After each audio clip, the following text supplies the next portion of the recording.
Bueno, entonces ahora vamos a ver el método gráfico de la convolución. En general una convolución va desde m igual a menos infinito hasta infinito con esta estructura. Y bueno, se simplifica cuando las señales son cero y negativos. Entonces vamos a hacer un ejemplo para ver qué pasa con la convolución de manera gráfica. Entonces si graficamos f de k sería esta función que está aquí, y si graficamos g de k sería esta. Los puntitos indican que así seguimos sucesivamente. Entonces observen que las alturas de esta son más pequeñas que las alturas de esta, porque 0.8 a la 1 pues es más grande que 0.3 a la 1, ¿no? Entonces las alturas son menores. Ok, entonces pues la manera gráfica es lo mismo que en sistemas continuos. Entonces, ¿qué hacemos en primer lugar? Elegimos invertir una, la que queramos, porque la convolución conmuta.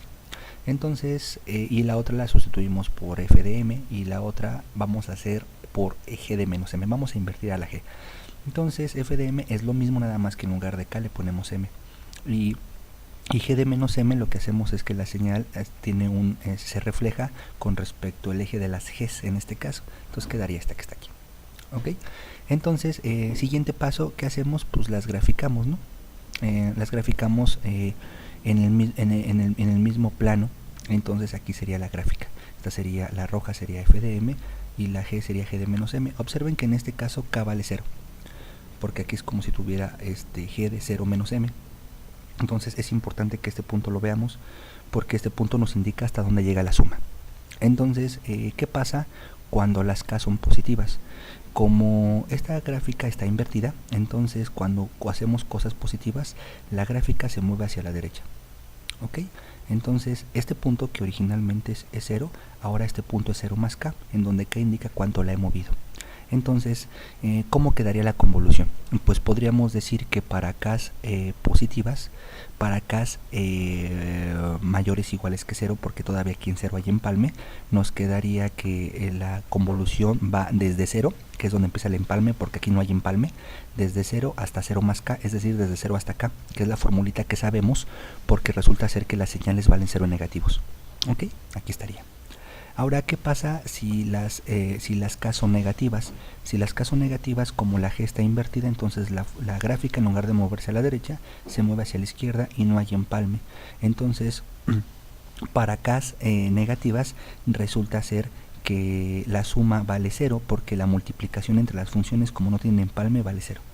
Por lo tanto, la única forma que sobrevive es esta, lo cual ya sabíamos porque habíamos comentado que cuando las funciones se anulan en negativos, la suma llega desde 0 hasta m. Y esta sería la gráfica de la convolución. Es decir, ¿qué tendríamos que hacer en este caso? Pues por ejemplo, y de 0 es cuando k vale 0. Cuando k vale 0 tenemos esta estructura, y entonces sería 1 por 1, no hay más empalmes y nos da 1. Luego, ¿qué tendríamos? Cuando k vale 1, entonces esta función se movió a la derecha. Como solamente se mueve a la derecha 1, sería el único, los empalmes que existen son los siguientes. Serían la altura de g, que valdría 1 por punto 8, sería punto 8, más 1 por la altura de esta, que sería 0.3, esto sería 0.8 más punto 3 nos daría 1.1. Y así sucesivamente, y esta sería la gráfica de la convolución, lo cual nos ayuda simplemente para delimitar los límites de la suma, ¿ok? Es para eso que nos sirve el método gráfico. Entonces, pues esto lo podemos hacer cuando son señales que son cero negativos, pues las sumas son fáciles, porque no necesito hacer esta parte de la geometría. Esta parte de la geometría solamente me sirve cuando las señales en negativos no son cero, porque las sumas son diferentes, ¿no? Entonces, en este caso, esta parte analítica, esto que está aquí, representa precisamente la gráfica de esta convolución. Fíjense, son los valores que hicimos analíticamente. Sería cuando k vale 0, sería 0.8 menos 0.3 a la 1, ambos a la 1 porque k vale 0. 0.8 menos 0.3 me da un medio por 2 es 1.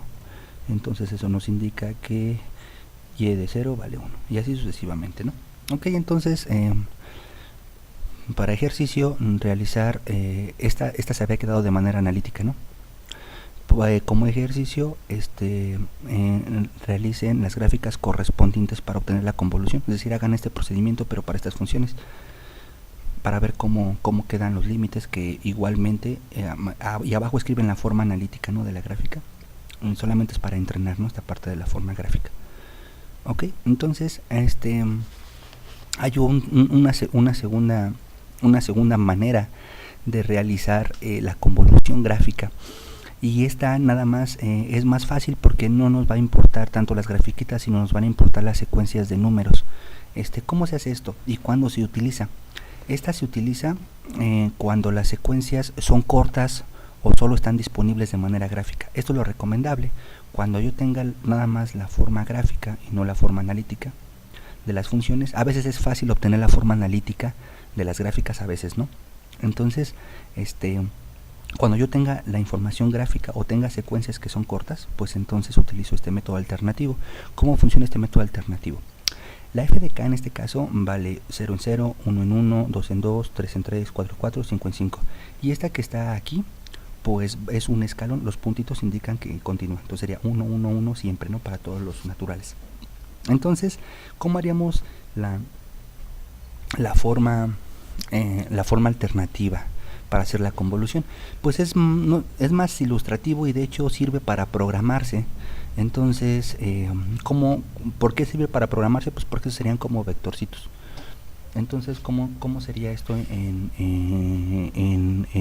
este método alternativo y sirve para hacer el programita? Pues yo tengo aquí f de k, g de k. ¿Qué es lo que tengo? Aquí tengo los valores de k. En 0, 1, 2, 3, 4, 5, etcétera, que son los que tengo que pintar porque ahí es donde empiezan nada más funciones. Si las funciones empezaran en menos 3, aquí tendría que poner menos 3, menos 2, etcétera, ¿no? Entonces, fíjense, en 0 esta altura vale 0, en 1 vale 1, en 2 vale 2, en 3 vale 3, en 4 vale 4, en 5 vale 5, y en 6, 7 en adelante vale 0. Entonces ya no le pongo nada. Y la g de k, pues en 0 vale 1, en 1 vale 1, siempre vale 1, y estos puntitos indican que así sigue. No los anoto todos, no tiene mucho sentido. Entonces, pues precisamente empiezo a hacer las cuestiones que hago gráficas, pues las hago con las alturas. Entonces, fíjense, esta ahora va a ser mi f de m, lo que hacíamos de manera gráfica. Y esta que va a estar aquí va a ser mi g de menos m. ¿Qué significa? Que este valor, g de 0 es igual a g de menos 0, lo dejo igual. Pero g de 1 ahora es g de menos 1, es decir, este valor lo paso a la izquierda. Este valor lo paso a la izquierda. Este valor lo paso a la izquierda, y entonces esta sería g de menos m, y aquí está m igual a 0. ¿Ok? Y entonces pues ya nada más me fijo en los empalmes. Entonces, como aquí no he desplazado nada, k vale 0. Entonces, como k vale 0, el único empalme que hay son estos dos elementos. Entonces, y de 0 vale 1 por 0. Eso representaría cuando k vale 0. Entonces la convolución evaluada en 0 vale 0. ¿Ok? ¿Qué pasa si k vale 1? Si k vale 1, pues agarro este vector y lo desplazo a la derecha 1. Aquí está. Lo desplazo a la derecha 1. Pero aquí k vale 1, entonces la convolución y de 1, ¿quién valdría? Valdría 1 por 0 más 1 por 1. Eso nos da 1. ¿Qué pasa cuando k vale 2? Pues recorro ahora a otro lugar. Entonces, ¿cuánto vale y de 2? Y de 2 vale 0 por 1, 1 por 1, 2 por 1, que eso al final nos da 3. Y así sucesivamente. Cuando k vale 3, desplazo un lugar más a la derecha. Recuerden que puedo elegir desplazar la que yo quiera. Y esto sería 0 por 1, 1 por 1, 2 por 1, 3 por 1, y eso al final nos da 6. Y luego, ¿qué pasa cuando k vale 4? Desplazo otro lugar a la derecha y nos daría 0 por 1, 1 por 1, 2 por 1, 3 por 1, 4 por 1, y eso nos da 10. ¿Y qué pasa cuando k vale 5? Desplazo otro lugar y nos daría 0 por 1, 1 por 1, 2 por 1, 3 por 1, 4 por 1, 5 por 1, y eso nos da 15. ¿Qué pasa con g de 6 cuando desplazo a otro lugar? Cuando desplazo a otro lugar nos quedaría 0 por 1, 1 por 1, 2 por 1, 3 por 1, 4 por 1, 5 por 1, y eso nos da 15. Ahora, ¿cuánto valdría y de 7? Y de 7, pues desplazaríamos a otro lugar y otra vez nos daría 15, porque sobreviven los mismos productos. ¿Cuánto valdría g de 8? Pues lo mismo, porque desplazo a otro lugar y esta señal es infinita hacia aquí. Entonces, lo que podemos concluir que g de 6 vale 15, y para k mayor o igual que 6, la convolución siempre valdría 15. ¿Ok? Y esto sería un método alternativo que es muy sencillo y se puede programar, ¿no? Entonces, como ejercicio, hay que realizar un programa en MATLAB que realice la convolución de secuencias finitas, es decir, el usuario te debe de ingresar quién es la f de k, cuántos lugares abarca, cuántos son las alturas, te debe de decir quién es g de k, pero finitas, ¿no? Para evitarnos estas cosas finitas, es decir, no son secuencias infinitas sino finitas, no podemos meter una señal infinita en MATLAB. Entonces deben de pedirle al usuario cuánto vale la f, cuánto vale la k, y entonces deben de pedir los otros datos que necesiten, creo que con eso es suficiente, y hacer un programita que haga la convolución, que al final te regrese la gráfica. ¿Ok? Entonces como ejercicio está eso, piden f, piden g, y con esta idea pues traten de hacer el programa que les arroje la gráfica de la convolución entre dos señales finitas para poderlas ingresar en MATLAB. ¿Sale? Entonces ese sería como ejercicio. Y bueno, aquí de una vez pues ya ponemos la conclusión a la que queríamos llegar, que ya lo podemos hacer desde antes, pero aquí es buen momento para hacerlo. Entonces, la respuesta total de un sistema pues es la respuesta entrada cero, que es una combinación de los modos del sistema. Recuerden que esta es una estructura genérica. Si los gamas se repiten, pues hay que ponerles las k's. Si son complejas, hay que ponerle los cosenos, ¿no? Y las condiciones iniciales se encuentran con las constantes se encuentran con las condiciones iniciales, y la respuesta a estado cero pues es una convolución entre la respuesta al impulso y la entrada del sistema.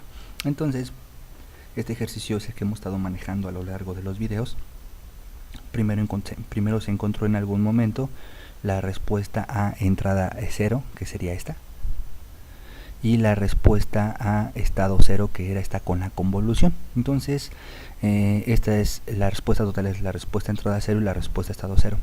Recuerden que este es un formato, y entonces resulta ser que cuando yo simplifico todo lo que tiene que ver con los modos del sistema, los modos de este sistema eran menos 0.2 a la k y 0.8 a la k. Si yo simplifico algebraicamente todo lo que tiene que ver con los modos, esa parte se llama respuesta natural, y lo que no tenga que ver con los modos del sistema se llama respuesta forzada. Entonces del formato respuesta entrada cero más respuesta estado cero, puedo llegar a la respuesta natural más la respuesta forzada, y ya sabemos cómo paso de uno al otro. Sinónimo de respuesta natural matemáticamente se llama respuesta homogénea, y sinónimo de respuesta forzada matemáticamente se llama respuesta particular. Ok, entonces en los videos que siguen pues vamos a ver precisamente cómo se resuelve ahora un sistema en esta estructura. Ya sabemos resolverlo en la estructura de arriba, y esa es la que más nos conviene, porque de la estructura de arriba siempre podemos pasar a la estructura de abajo, pero al revés no. Teniendo la respuesta natural más la respuesta forzada, no sabemos exactamente cuál era la descomposición original, porque hay muchas descomposiciones que al final se simplifican de esta manera. Es por eso que esta es muy útil, porque conocer esta, podemos conocer esta, que es el método clásico, por decirlo así. Entonces en los videos que siguen vamos a ver cómo resolver las ecuaciones en diferencias, pero con esta estructura. Okay, entonces hasta aquí dejamos este video.